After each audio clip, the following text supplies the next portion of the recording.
안녕하세요. 김경수 목사입니다. 오늘은 창세기 7장을 강론해 보겠습니다. 창세기 7장은 홍수 심판이 어떻게 진행되었는지 자세하게 그 과정을 설명하고 있습니다. 창세기 7장 1절에서 하나님이 노아에게 너와 내 온 집은 방주로 들어가라고 하였습니다. 내가 이 세대에 내 앞에서 의로움을 내가 보았다고 했는데 본절에서 보다는 말은 인정한다는 뜻입니다. 아브라함이 여호와의 말씀을 믿음으로 의롭다고 인정받은 것처럼 노아가 하나님의 말씀을 믿고 순종하는 것을 보시고 하나님이 노아를 의롭다 인정하셨다는 것을 뜻하는 것입니다. 그리고 정결한 짐승은 암수 7씩, 부정한 것은 암수 2씩 취하고 공중의 새도 암수 7씩 취하여 방주에 들어보내고 그 씨를 온 지면에 유전케 하라고 하였습니다. 여기서 유전케 하다는 말은 씨가 마르지 않도록 계속 살게 하라는 뜻으로 하나님이 홍수로 심판하신 후 생물의 보존을 위하여 취하신 조치입니다. 이러한 증거는 하나님이 창조하신 동물들도 심판을 받아야 하는 상태였음을 증거하는 것입니다.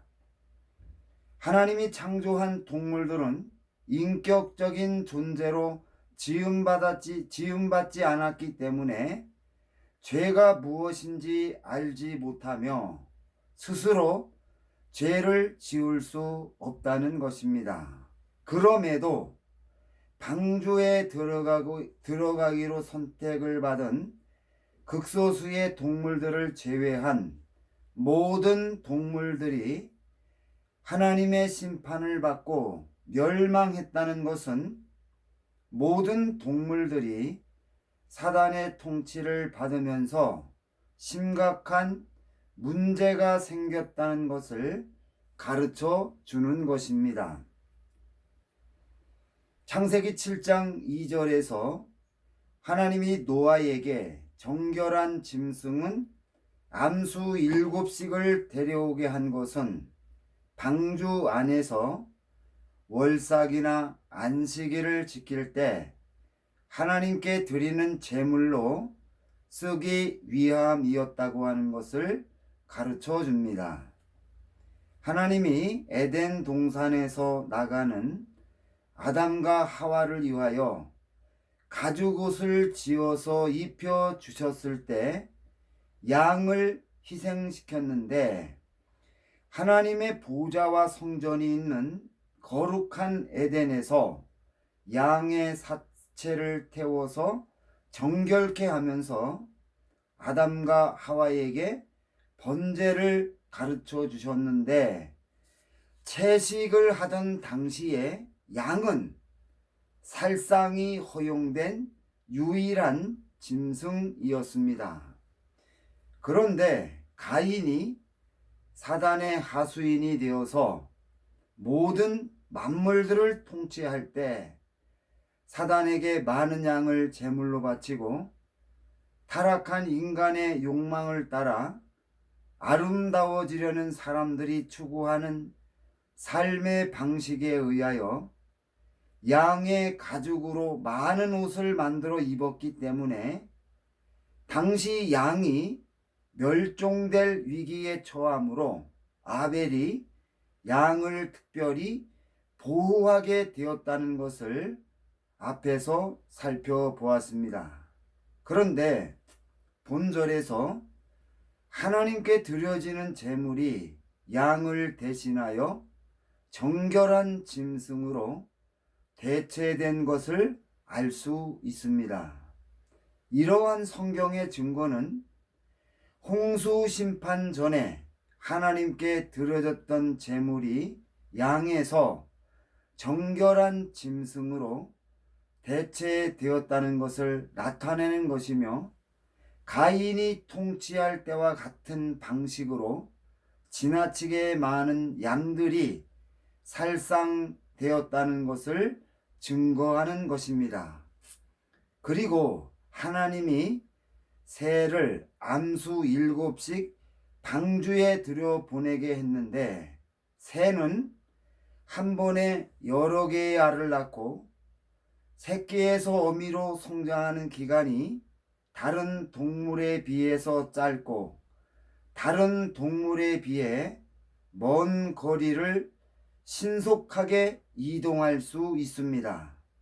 이러한 증거는 새가 다른 짐승들보다 빨리 성장하여 번성하고 기동성이 뛰어나다는 것을 나타내는 것입니다. 그럼에도 하나님이 7쌍의 새를 방주에 들여보낸 것은 홍수 심판 후에 온 땅으로 신속하게 퍼뜨리기 위함이라고 판단됩니다. 홍수 심판 후에 동물보다 빨리 번성한 새가 세계 어느 곳이든지 사람보다 먼저 날아가서 살고 있으면, 두려움을 가진 노아의 자손들이 미지의 땅으로 흩어져 정착할 때 먼저 와서 살고 있는 새를 보면서 마음의 위안을 받도록 하기 위함이었다고 생각할 수 있다는 것입니다. 즉, 창세기 9장 7절에서 너희는 생육하고 번성하여 땅에 가득하여 그 중에서 번성하라는 말씀을 순종하는데 어려움을 당하지 않도록 하기 위함이었다고 판단됩니다. 이러한 증거를 종합해 보면은 새가 사람들에게 위안을 주는 특별한 은혜가 있어서 오늘날에도 정신적인 치료와 외로움을 극복하는 데 도움을 줄 수 있다고 생각이 됩니다. 여기서 비둘기는 정결한 새로 분류되어 하나님께 제물로 드려졌기 때문에 제물로 사용될 것과 또 생육하고 번성하는 데 쓰여질 것이 따로따로 준비되었을 것이라고 추정됩니다. 창세기 7장 4절 5절에서 지금부터 7일이면 내가 40주야를 내려 땅에 비를 내려 내가 지은 모든 생물을 지면에서 쓸어 버리리라. 노아가 여호와께서 자기에게 명하신 대로 다 준행하였다라고 하였습니다. 하나님이 노아에게 7일 후에 홍수 심판을 집행하겠다고 말씀하신 것은 철저한 준비와 점검을 위함이었다고 판단이 됩니다.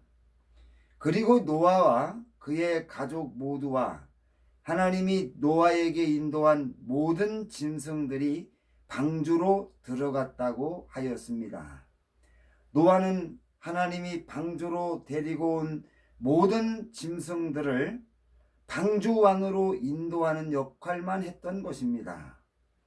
창세기 7장 7절에서부터 9절까지에서 언급한 내용을 창세기 7장 13절부터 16절까지에서 다시 언급했다는 것은 하나님이 노아에게 명령하신 대로 되었다는 것을 강조하는 것입니다.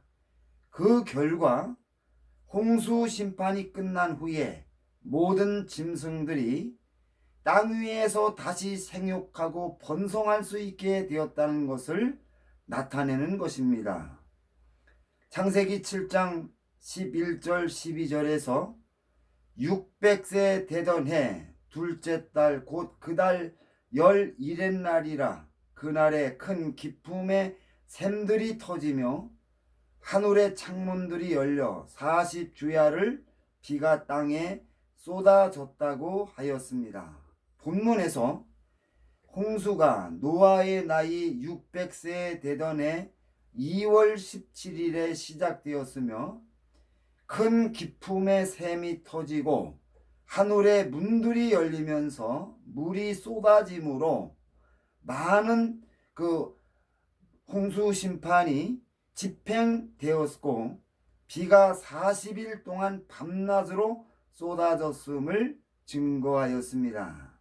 그 결과 창세기 7장 17절에서 물이 많아져 방주가 물에서 떠올랐고 창세기 7장 18절에서 물이 많아져 땅에 넘침에 방주가 물 위에 떠다녔으며 창세기 7장 19절 20절에서 물이 땅에 더욱 넘침에 천하의 높은 산이 다 잠겼더니 물이 불어서 15규빗이나 오르니 산들이 잠겼다고 증거하여 물이 땅 위를 덮는 과정을 소상하게 언급하였습니다. 그 결과 창세기 7장 21절 22절에서 땅 위에서 움직이는 모든 생물이 죽었는데 새, 가축, 들짐승과 땅에 기는 모든 것과 모든 사람들이 죽었으며 육지에서 코로 숨쉬는 모든 것들이 다 죽었다고 언급하였는데 창세기 7장 23절에서 지면에서 모든 생물을 쓸어버리시니 곧 사람과 가축과 기는 것과 공중의 새까지라 이들은 땅에서 쓸어버림을 당하였으되 오직 노아와 그와 함께 방주에 있던 자들만 남았더라고 증거한 것은 땅 위에서 숨쉬며 사는 모든 생물들이 죽고 방주 안에 있는 노아의 가족들과 짐승들만 살아남았다는 것을 강조하고 있습니다. 물이 7월 17일까지 150일 동안 땅에 넘쳤다고 하였습니다. 다음은 부정한 짐승과 정결한 짐승에 대하여 살펴보겠습니다. 창세기 1장 26절에서부터 28절까지에서 하나님이 이르시되 우리의 형상을 따라 우리의 모양대로 우리가 사람을 만들고 그들로 바다의 물고기와 하늘의 새와 가축과 온 땅과 땅에 기는 모든 것을 다스리게 하자 하시고 하나님이 자기 형상 곧 하나님의 형상대로 사람을 창조하시되 남자와 여자를 창조하시고 하나님이 그들에게 복을 주시며 그들에게 이르시되 생육하고 번성하여 땅에 충만하라 땅을 정복하라 바다의 고기와 하늘의 새와 땅에 움직이는 모든 것을 모든 생물을 다스리라는 증거는 사람들이 모든 짐승들을 다스렸으며 하나님이 모든 동물들에게 사람들이 통치에 순응하는 본성을 주었다는 것을 나타내는 것입니다.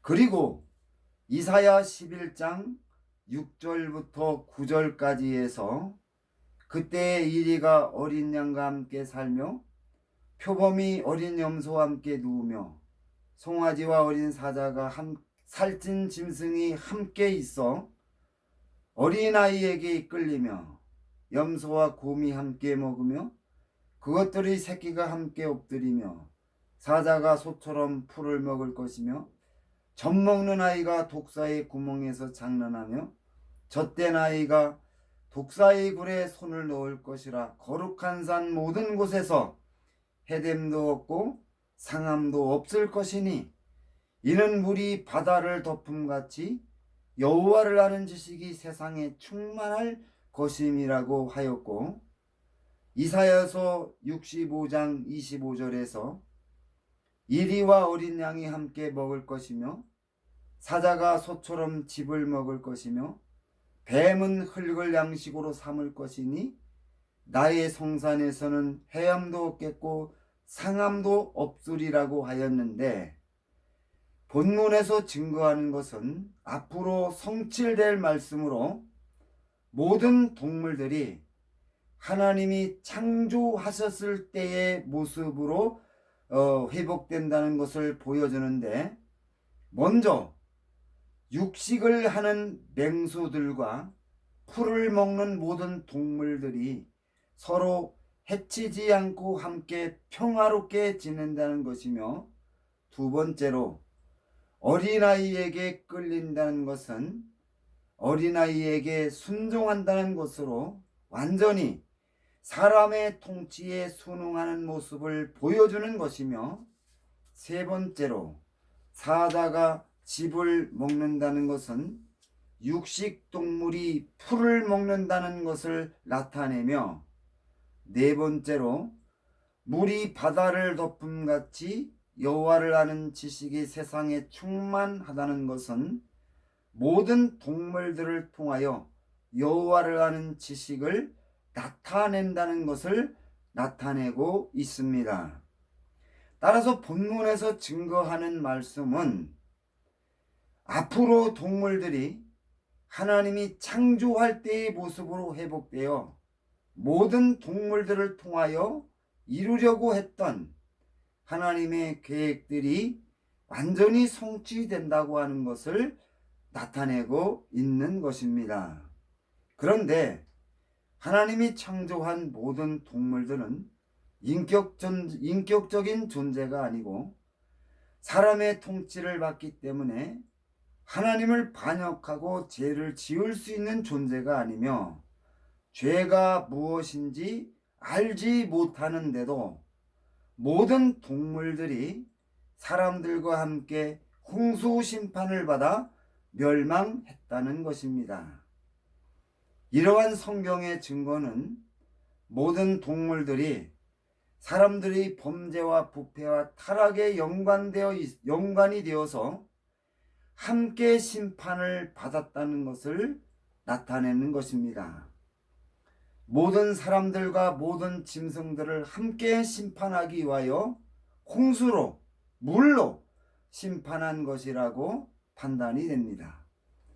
홍수 심판이 집행될 때, 그리고 홍수 심판이 끝난 후에 나타난 결과를 살펴보면은 하나님이 모든 동물들을 창조할 때 주신 본성들이 변질을 되었다는 것을 성경이 증거하고 있습니다. 먼저 창세기 9장 2절에서 땅의 모든 짐승과 공중의 모든 새와 땅에 기는 모든 것과 바다의 모든 물고기가 너희를 두려워하며 너희를 무서워한다고 증거하였습니다. 하나님이 창조한 모든 동물들을 사람들이 통치하였고, 모든 동물들이 사람들에게 순응하는 본성을 주었기 때문에 사람과 동물들과의 관계는 매우 친밀하였고, 그래서 아담이 모든 동물들에게 합당한 이름을 지어 주었다는 것입니다. 아담이 모든 동물들에게 합당한 이름을 지어 주었다는 것은 모든 동물들의 특징을 잘 파악했으며 모든 동물들과 아주 친밀한 관계를 유지했다는 것을 가르쳐 주는 것입니다. 그런데 이렇게 친밀했던 관계가 두려워하는 관계로 변했다고 언급하였습니다. 성경에서 친밀했던 관계가 두려운 관계로 변한 것은 죄 때문이라고 언급하였습니다. 성경에서 하나님과 아담과의 관계는 하나님이 보시기에 좋았고 매우 친밀했으며, 아담이 뱀의 미혹을 받아 선악과를 먹은 후에 그들은 하나님을 두려워하여 숨었다고 하였습니다. 마찬가지로 모든 동물들이 사람들을 두려워하게 된 것은 사람들이 동물들에게 큰 죄를 지었다는 것을 나타내는 것입니다. 그 결과 모든 동물들이 사람들을 두려워 피하기 때문에 사람들이 더 이상 동물들을 통치할 수 없게 되었다는 것을 가르쳐 주는 것입니다. 방주 안에서 나온 까마귀를 통하여 사람들이 동물들에게 범했던 죄가 어떤 영향을 주었는지를 가르쳐 주고 있습니다. 노아가 까마귀를 방주 안으로 인도하여 홍수 심판이 집행되는 여러 달 동안 먹이를 주고 돌봐주었습니다. 그리고 물이 줄어들자 방주가 아라랏산에 머물렀고 물이 점점 줄어들어 열째 달 곧 그 달 초 하룻날에 산들의 봉우리가 보였고 40일을 지나서 노아가 그 방주에 낸 창문을 열고 까마귀를 밖으로 내놓았는데 까마귀는 물이 땅에서 마르기까지 날아 왕래하였다고 하였습니다. 노아가 까마귀를 방주 밖으로 내놓은 것은 까마귀를 통하여 물이 얼마나 감했는지를 알아보기 위해서였는데 까마귀는 노아의 바람대로 돌아오지 않았습니다. 일반적으로 까마귀가 돌아오지 않은 것은 홍수 심판으로 죽은 사체를 뜯어 먹었기 때문이라고 해석하였습니다. 여기서 까마귀가 창조될 때와 비교하면 완전히 변했다는 것을 나타내고 있습니다. 먼저 노아가 가장 먼저 까마귀를 방주 밖으로 내보내 물이 얼마나 빠졌는지를 알아보려고 했다는 것은 노아가 까마귀를 가장 신뢰했다는 것을 나타내는 것이며 까마귀가 방주 밖에서 썩은 사체를 보고 그것을 먹으면서 노아가 분부했던 모든 것을 잃어버림으로 통치권이 사라졌다는 것을 가르쳐 주고 있습니다. 여기서 풀을 먹던 까마귀가 썩은 사체를 먹는 새로 완전히 바뀌었다는 것을 나타내며 방주 안에서 노아가 여러 달 동안 돌봐주었는데도 까마귀는 썩은 사체를 탐하는 욕심에 이끌려 은혜를 저버리는 모습을 증거하였습니다. 그런데 비둘기는 까마귀와 차이가 있었습니다. 방주 밖으로 나온 비둘기는 감람나무 새 잎사귀를 물어다 주어 노아가 바라는 것을 충족시켜 주었습니다. 그리고 7일 뒤에 비둘기를 내놓았는데 비둘기가 다시 돌아오지 않았다고 하였습니다. 이로써 노아는 비둘기를 통하여 물이 많이 빠졌다는 것을 알았습니다.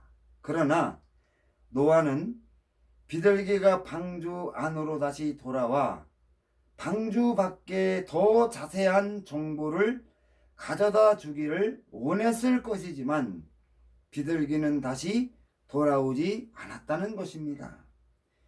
까마귀와 비둘기의 차이점은 까마귀는 창조될 때의 모습을 찾을 수 없는 새로운 새로 변했지만 비둘기에게는 완전하지 않지만 창조될 때의 모습이 남아 있다는 것을 알 수가 있습니다. 그런데 성경에서 까마귀는 부정한 새로 정하고 비둘기는 정결한 새로 정했다는 것입니다.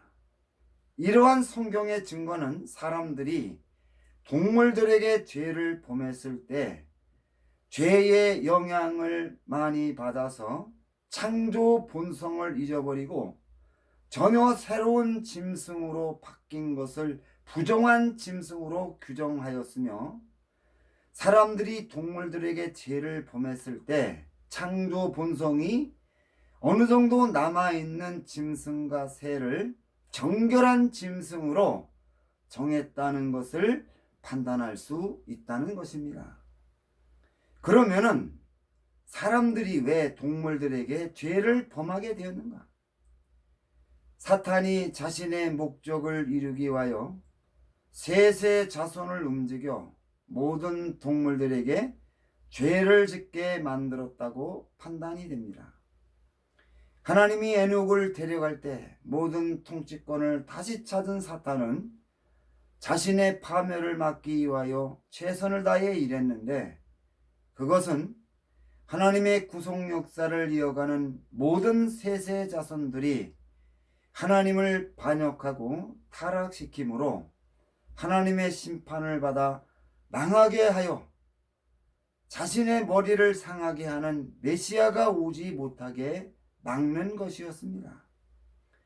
이 일을 하기 위하여 사탄이 먼저 모든 동물들을 통하여 나타나는 하나님을 아는 지식을 없애버리는 일을 했다고 판단됩니다. 그래서 세세 자손을 시켜서 모든 동물들이 가졌던 창조 본성을 없애버리고 강식의 법이 지배하도록 만들어 새로운 동물로 변질을 시키므로 동물들을 통하여 하나님을 아는 지식을 알지 못하도록 만들었다고 그렇게 판단할 수 있다는 것입니다.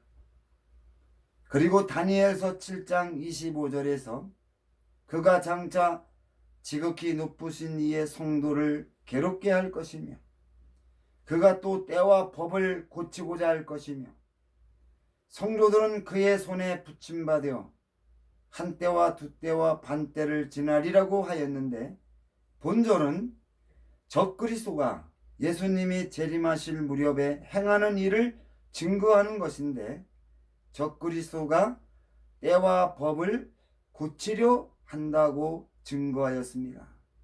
본절에서 때는 시간을 가리키며 때를 고친다는 것은 우주 전체에 충격을 주어서 지구나 해와 달의 움직이는 주기를 바꾸므로 시간이 거꾸로 가거나 천천히 가게 만들려 한다는 것을 나타내는 것입니다. 그리고 본절에서 법은 창조의 법칙을 의미하는데, 법을 바꾸려 한다는 것은 같은 종의 동물끼리 교접을 통하여 새끼를 생산하는 것이 하나님이 정한 창조의 법칙인데, 지식과 과학을 이용하여 돼지에게서 다른 동물이 태어나게 하는 것과 같은 일을 한다는 것입니다. 오늘날 유전자의 조작을 통하여 동물들을 복제하는 것도 일종의 창조의 법칙을 깨달이는 죄악된 행위라는 것입니다.